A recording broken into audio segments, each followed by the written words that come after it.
Hey everyone, what's going on? Welcome to my channel. I'm making another video, as you can see. And what I thought I would do today is talk about thrift stores because I love thrifting. Love me some thrifting. Here's the thing with going to thrift stores, though. I would say about 95% of the time I go into a thrift store, I walk out with nothing. Nothing. And of that 5%, most of the time I'm walking out with, I don't know, a CD that I don't really need. That maybe it was 99 cents or something like that. So I'm not walking out with much most of the time. But every once in a while, I find something. I don't even know if it's once a year. It might be less than that. But every once in a while, I find something that, you go, bam, I just struck gold. And when that happens, it makes all those trips where you found nothing, it makes it all worth it. It's nothing like going to a thrift store and it's like a beam of light coming from the sky and it lands right on what you're looking at. Sometimes I see it from across the store. I'm like, aha, which is the case with one of these things here. So I'm going to start off with some vinyl and CDs because a lot of time, it's getting harder and harder to find vinyl for sure at thrift stores because everyone thinks they got something now and they want to go sell it. CDs are hard to come by now. I mean, just less than a year ago, the thrift store up the street from me had like 3 rows of CDs that were just, at least 10 feet long each row. Now I go in there and it's just a small little row and it's a bunch of Celine Dion and just a bunch of crap that nobody wants that you've seen 1,000 times in a thrift store. So it's really getting tougher. But these are some things I found over the years. I'm going to say this is a good 10 to 12 years of searching at thrift stores. Uh, Not too long ago, less than a year ago, I went into a thrift store and it's funny as I was watching Sea of Tranquility. Let some of you may not know the channel. Most of you probably do. Sea of Tranquility with Pete Pardo, and he was talking about his favorite live albums every day or something like that. Something like that. But he was talking about Government Mule one morning, the Roseland Ballroom CD. I didn't have it, but he talked it up. I'm like, I should check that out. That same day I went into a thrift store, and what did I come across? Boom, there it was, that CD. And not only was it the CD, and I think it was like $3, but it had in the back old concert tickets from Government Mule from 1997. And not only did it have these concert tickets, but it had a guitar pick there that I'm sure if you're going to put a guitar pick in the back of a live CD next to your concert tickets, it's got to be Warren Haynes, right? His guitar pick. It has to be. Why else would you put it there for $3? And the day that they were talking about it, Pete was talking about it on Sea of Tranquility. That's pretty cool. Another thing I came across, this was probably about 2 or 3 years ago. Labyrinth soundtrack. Not the easiest thing to find. A lot of Bowie fans out there, a lot of fans of this movie. I am not one of them. There's a lot of movies back then in the 80s that are like this that I wasn't a fan of when I was a kid, and I'm not a fan of when I'm adult, but they have a following. This was a buck, but I'm checking Discogs today, and to get you a decent copy, it costs you about $65. Is it the best Bowie album ever? No. The instrumental passages are probably better than the actual songs, but for a buck, it's very cool to have in your collection. It's cool to have in my David Bowie slot. So yeah, I'm not going to sell it. I'm going to keep it because that was a find, and I don't want to lose my find for what? What would a record store give me for that? It would probably sell it in a record store for 30 and probably give me 12. $12, I'll keep it. And no, I'm not going to put it on eBay because that's a pain in the ass. Um, Chicago 7. Sorry, I gotta put the numbers in the back so I can remember what Chicago album is what Chicago album. You come across these albums, you used to see them a lot in thrift stores. You don't see them as much. Chicago albums. I used to go to record stores, I don't know, 4 years ago, and all the Chicago albums were in the dollar bin. Now they're $8. That's a 800% increase, right? So when I came across this, I was like, just another Chicago album. Well, it's kind of isn't. What it is in the 70s, they tried to make surround sound with albums. And what they did is they called it quadraphonic. They made these quadraphonic albums. And you needed a special decoder to plug your turntable into, and it decoded the extra information on the album. Then you needed 4 speakers, and then it shot it in 4.0 surround sound, which is pretty cool for the 70s and pretty cool to come off a hard copy disc. It didn't last that long because it was expensive. The equipment was expensive. There were like 6 different kinds of technology with this. This is SQ, I believe, which I heard sounds the best when you played on a regular turntable. So you had to get the right decoder for the right technology, and people were getting the wrong decoder. So it ended up being a big pain in the ass for people, and the technology came and went. But this is pretty cool to have. And, it sells for around 45 to 50 bucks. I got it for $1 because I'm going into thrift stores all the time, even though I expect not to find anything. All right. ELP, Pictures at an Expedition. Here's my everyday album I got. I went into a thrift store a few years ago and got the original Masters recording, which is really cool. A lot of people look for these original Masters recording. Now, I have 2 other ones. I got Pat Benatar in the Heat of the Night, of course, and Misfits by the Kinks. Now, the question is, these are supposed to sound a lot better than the normal vinyl albums. Do they, though?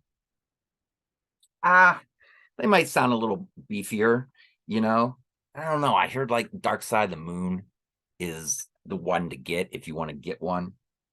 I don't know. You know what? I played this today side by side with the normal vinyl.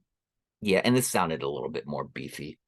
And there it was for $1 or 99 cents or whatever. I think it sells for 45, 50, 60. I don't know. Over 40 bucks. And then one time I went into a thrift store on the other side of town. In this thrift store, they always think, I don't know if it's been a while since I've been there, but they always thought an album was worth a lot when it wasn't worth shit. And they had a lot of albums worth something for $1 or $2. So I remember walking in this particular day, and they had Michael Jackson behind the counter. Ooh, Michael Jackson, big name, right? That's what they're thinking. And it was like an old album. Ben, did he do an album? I know he had a song, Ben. Is the album called Ben too? I think that's what it was. And it was behind the counter, and it was beat up. Wasn't worth anything. I don't know many people that would take it for free. I think they were asking like $30 for it. Meanwhile, at the same time, they had this Joy Division album out in the regular bin, double album in near mint condition. It's kind of like a 1977 and 1980 album. They had it for $2. This was $2, but the beat up Ben was like around 30. Ridiculous. So yeah, am I the biggest Joy Division fan in the world? No, but I like to get a little weird sometimes and throw it on every once in a while. Throw it on and see if it eventually clicks. Some of it clicks, some of it doesn't. And they also had, at the same time, this album, this guy called Ben Howard. I forget where we were. Another nice set, It's a scuffed just a little bit right here, but the albums are in near mint. And he's like a chill indie folky rock guy. You know Pete Yorn? He's a lot like Pete Yorn. Um, it's a nice chill record. And it for a buck or two, yeah, and it's in mint condition. It's a little beat up. Mint condition, I think, is like out there for 35 bucks or something. Shit, grab that for $1 any day. I'd buy that for $1. Uh, Let me stick on vinyl and just talk about Facebook Marketplace real fast. Another thing, as many times as I click on Facebook Marketplace, probably once in the morning and once in the evening, as time goes on, I'm finding nothing and nothing and nothing more often. But every once in a while, something comes up.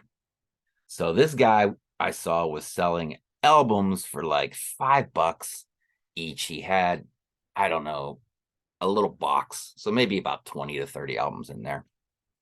And I saw a few that I was interested in for $5. So I went up there and, he's in a mobile home. He doesn't know what he has because he has Janis Joplin Pearl. And he's telling me, ooh, I think this one is worth a lot of money. You might want to get this one. But yeah, but I think I'll take this one. Dirty Deeds Done Dirt Cheap by AC/DC, the Australian cover. And he just had it there for $5. And I'm not sure what this goes for, but I know it's a hell of a lot more than $5.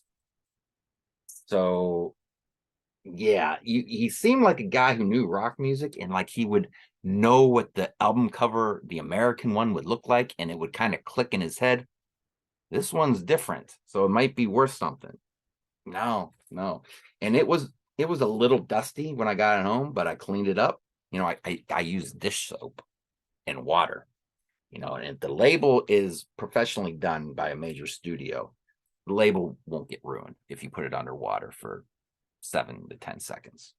You dry it real fast. So that's what I did. I cleaned it up and it plays great. So that was a steal. Another steal on Facebook Marketplace. This guy was selling these records for $1, a bunch of them.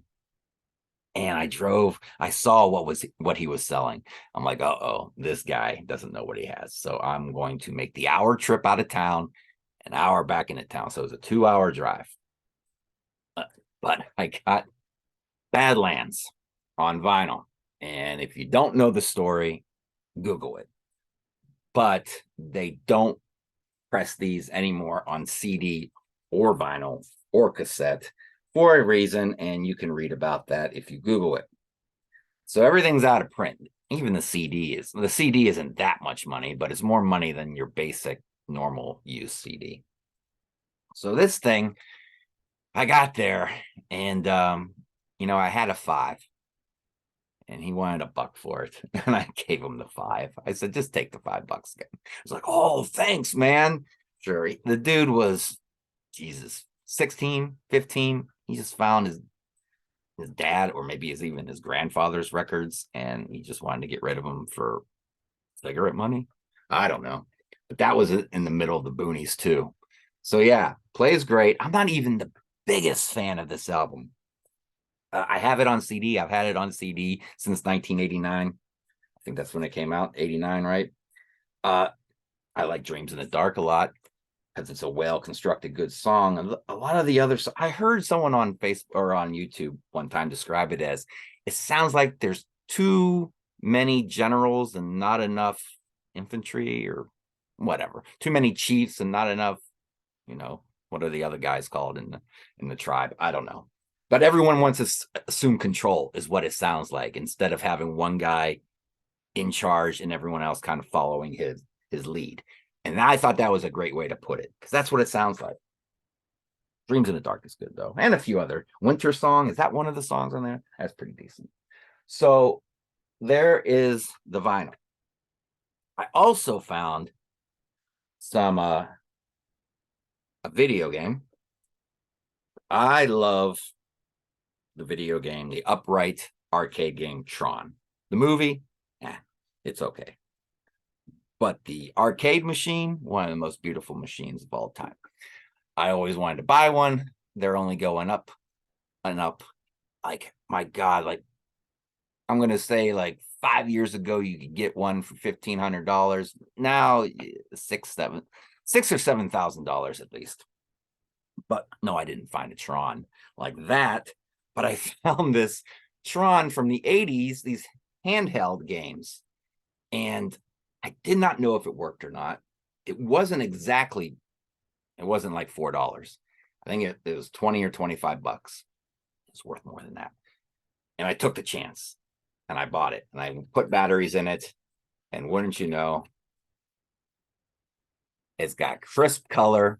It works perfectly. And I tell you what, when it comes to these stupid little games, this one is actually kind of fun. I can actually sit there and play it for about 10 minutes before I'm bored. That's saying a lot, 10 minutes, maybe even 15 minutes. I'll do a few games. And it goes through the different levels. Like right here, this looks like the cycle race a bit. And, the other guy tries to block you. It's a decent game. And that was a good find. So another thing I got, now a lot of these, if you follow me on Let's Get Physical, my Facebook page, you might have seen me posting these things, some of these things. But if you're not part of Let's Get Physical, what are you doing? Get on Facebook, Let's Get Physical, hit join. I normally, hit send the request. I normally accept, I accept all requests, but I normally do it within, 20 minutes, unless it's late at night and I'm asleep. Not even that late at night because I go to bed so damn early. But I recently found, and I put this on Let's Get Physical, I found this Techniques tape player from about, I'm going to guess, 1976. And it's just so badass. I love it to death. It makes playing cassettes so fun. And does it work? Hell yes, it works. It sounds great. I got a cassette in there now. And can you see it's got the needles going there? I just stand there and as the music plays and I stare at the needles. And the thing with this is the older the music is that you're playing on it, the cooler it seems. You play like I don't know, you throw in like a 90s cassette, like, okay, cool. You throw in music from 1976 and play it on this, or maybe even later, and the needles are going. Oh, it's so cool. Yeah, I had like old Bob Marley playing on there last weekend, and I felt like I was producing the record. But I'll push the knees up, go, okay, more guitar. All right, Bob. All this does is it's the record in levels. That's all that does. So it doesn't really even do anything when you're playing a cassette. But yeah, I love this beast. This was 40 bucks. Now I walked around the store, so I didn't know if it was going to work or not. But I did put in a cassette and I saw the needles working, so I knew it was kind of working. But will there be output? I didn't know. So I took a chance. I walked around the store thinking about it. And then I went on eBay and I looked for these for sale on eBay, and I saw them for like $250. I'm like, the hell with it. I'm taking the chance, and I brought it home and it worked great. And I was like, score. What else do I have around here? This is a good one. Oh, let me talk about this real quick. So this is one I saw from across the room, from across the store. I walked in about last summer and I saw this behind the counter where they put the nice stuff. And it was Robbie the Robot from Forbidden Planet. And I think this is from, God, it might be from the like around 2003 or something. I think Walmart sold it, and it lights up. He talks. And what I did is I go to there. I have a lot of these lights that I buy at Five Below. They're just little lights. And like, I think they're $5.99. They throw in an extra 99 cents for them. And they got remotes. I have them throughout this room. And what I did is I put one right over Robbie, and then he lights up. And you can do any color you want, any color you like. And you can like it flash if you want. These lights are cool. I must have about Geez, I probably have like over a dozen around the room doing things like this over my figures and stuff like that behind the TV. I'm a big sucker for them. So yeah, got that. That was, oh geez, I think I spent, I don't know, 30. I might have spent 30 on that. I don't know what it goes for. But a couple years ago, I walked into the thrift store where I got that Joy Division at, where sometimes they don't know what they have. And they had comic books behind the counter. And I could tell by the top one, these are going to be special kind of comic books. And they were. And they weren't exactly, I wish they would have been like $5 each. They weren't. They were around, each one was around $50 to $70. And thinking back, I should have just bought a bunch of them. I think they had X-Men number, it was like X-Men number 7 or 8 or 9 or something. I don't know why I didn't buy it. I should have. I think it was like $80 or something. But what I did get is Avengers number 7. I think I spent $50 on it, and it's in pretty good condition. When you send these away and they grade them and they send them back to you in that plastic so you can never touch the comic ever again or open it, really not a big fan of that. I have a Daredevil number 1 downstairs. It was given to me as a gift, but it came to me in that plastic. But if I sent this away, they are sticklers when they grade comics, man. So it looks like to the average person, they go, that looks like an 8. To me, it looks like a 6, but to them, it could be a 4.5. I don't know. So we'll go in the middle and call it a 5, which makes it like a $250 comic book. If it was mint condition, we'd be talking like $9,000. But in this condition, it was worth way more than $50. So I got that one, and I sat here when I got home. I remember going, I should go back and get that X-Men. I should go back and get that X-Men. And I forget what else they had there, but those were the 2 big ones. And I was like, should I go out there and drop $135 on comics and blah blah blah blah blah? Yes, Laszlo, you should have. God damn it. Even my mom, I think it was around my birthday or something, and my mom was like, do you want me to buy it for your birthday? Go get it. I'll pay. No, Mom, no. Oh, I should have just done it. I don't know. I wouldn't be missing the money now, would I? And I'd have it. So, yeah. So is that everything from my thrift stores? Yes, I do believe so. Oh, I did buy a Labatt Blue beer light with the neon. It's a goalie, not from a special team or anything. It's a goalie. It says Labatt Blue on his chest, and it has a outline of the neon light around him, and he lights up, and then you got the blue neon light around him, and it's it's big. It's probably about 1.5 to close to 2 feet tall, and I got that for about $50, I think, 40 or $50. And that's downstairs in the bar. When I do videos downstairs in the bar, maybe you've seen it over my shoulder. So that was another cool thing. So if you go to thrift stores, here's a little hope that maybe you'll run into that thing, that because you don't go in looking for anything, it kind of finds you when you walk in there. I never walk in going, well, I hope I find a cassette player from 1976. No, it finds you, and then you buy it.